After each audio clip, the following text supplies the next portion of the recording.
Hey, good morning. I'm horticulturist Gary Bachman. It's time for another daily dose of hort. Here at the Urban Nano Farm, you know we like to show you progress on our crops.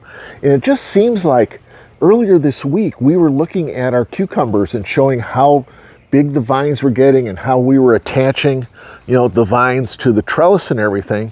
Well, I came out after being in Starkville for a couple of days. I guess it was Friday morning, and there are flowers on the cucumbers now. So I thought that we'd go ahead and just show you the differences in the cucumber flowers, because I will get questions, how come my cucumbers or my squash or my zucchinis aren't producing any fruit?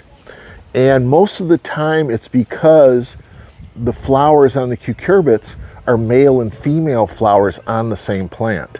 And a lot of times you'll get either all female flowers or all male flowers, and if you don't have both of them, you're not going to get any pollination. So let's just go ahead and look at the two types of flowers. I don't know, Kate, if you want to come in a little closer.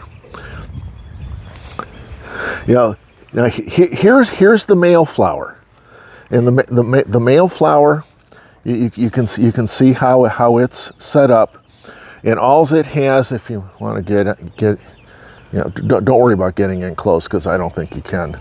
But there's just the stamens in there where the pollen's at. When we look at the female flowers, and you can tell that they're much different, and you can always tell the female flowers because there's a little baby pickle growing on the back of these. Since we're growing pickling cucumbers, we'll call it a baby pickle. But the squash, the female flowers always have that fruit structure that's going to be the vegetable that we're going to pick. And as far as pollination goes, most of the time we're not really looking at honeybees, we're looking at native bees, and a lot of those are flying in the mornings before we've gotten up and had our coffee. So that's just the differences between the two flowers.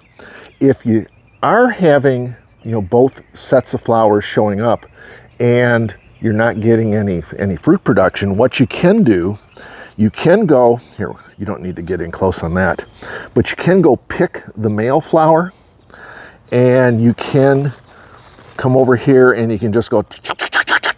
It may help if you buzz like a bee, then maybe that helps. But you can go ahead and you can transfer pollen that way, or use a Q-tip or a little paintbrush if you think my method there was just a little bit too weird. But anyways, that's just some info for growing your cucumber, squash, and zucchinis. So thanks for joining us. We'll see you next time for another daily dose of hort.